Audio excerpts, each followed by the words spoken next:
The treatment of the German prisoners of war was basically an island of humanity in the sea of inhumanity that is war, and was specifically World War II.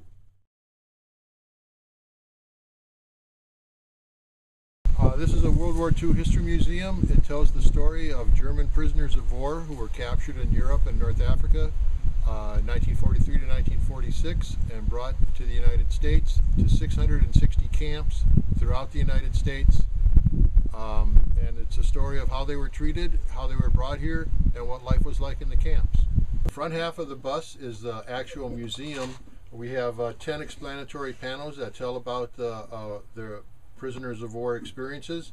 The panels that you're looking at on your right side tell how the men were captured and brought here, and the panels on the left side tell what life was like in the camps, what the camps themselves were like.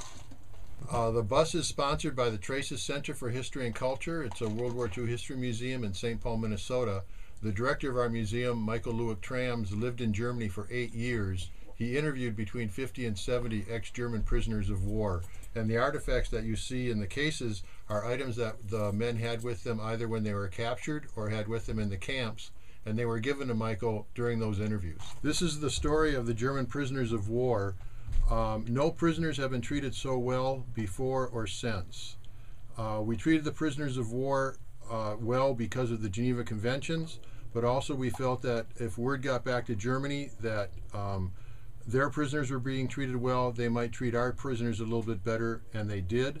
But we also felt, or the military felt, that if word got back to the German army itself, that surrender to the Americans, you won't be harmed, you'll be treated well, maybe a German soldier would be a little less willing to fight, a little bit more willing to surrender.